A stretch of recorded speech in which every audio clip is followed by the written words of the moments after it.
William Green was an American trade union leader. Green is best remembered as the president of the American Federation of Labor from 1924 to 1952.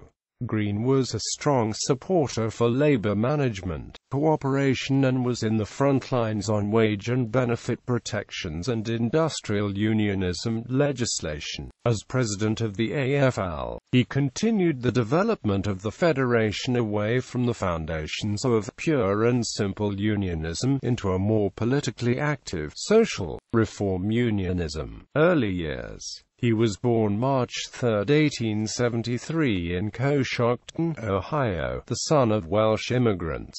His father was a coal miner. Career. Green went to work himself in the coal mines in 1889. Aged 16, he became involved in the trade union movement as a young miner and gained election as secretary of the Coshocton Progressive Miners Union. In 1891, the Coshocton Progressive Miners Union later became a local of the United Mine Workers of America. In 1890, Green became the sub-district president of the UMWA, and then becoming UMWA Ohio District President in 1906. In 1910, he was elected to the Ohio Senate, where he served as both Senate President pro tempore and Democratic floor leader. As Ohio State Senator, Green drafted and won passage for a Model Workmen's Compensation Act in 1911. His accomplishments as state senator included progressive-era legislation, including bills to limit the hours of women wage earners, institute a 1% income tax, elect OEO's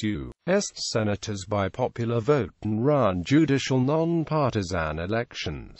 Green's experience and accomplishments contributed to his appointment as the UMWA's international statistician in 1911 and then as promotion to secretary-treasurer in 1913.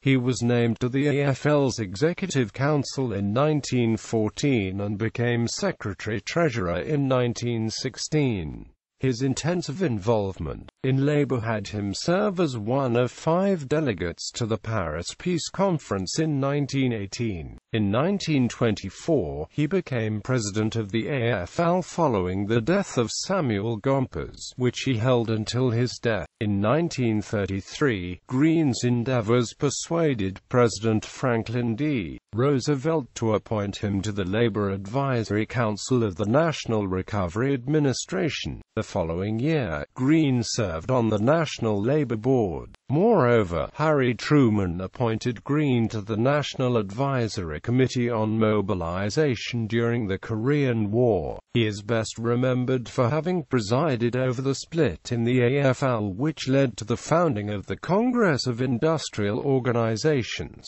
Change in strategy. Under Green's presidency in the 1920s, the AFL changed the political strategy of confrontation to one of cooperation. Unlike Green, Gompers had frequently projected an independent and confrontational approach for the Federation despite his affiliation to the National Civic Federation and the Wilson administration.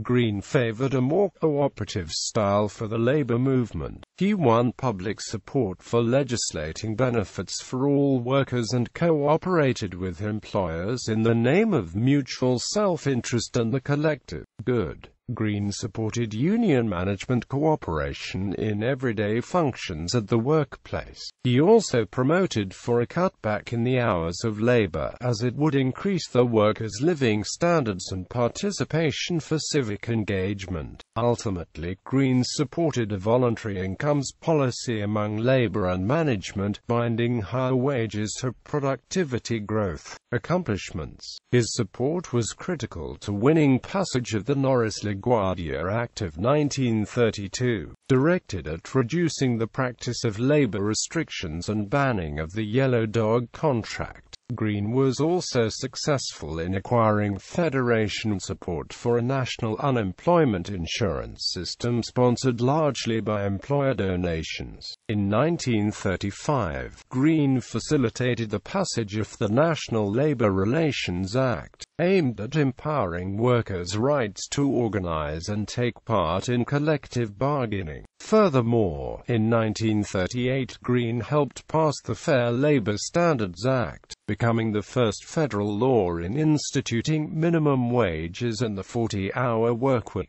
Legacy. Green died November 21, 1952, at 79. Roosevelt University in Chicago, Illinois named its library after Green and colleague Philip Murray in the 1960s to distinguish the functions that unions played in the university's founding in 1945. The library honored the service in American labor and their contributions in funding educational opportunities for everyone. He is a member of the Labor Hall of Fame.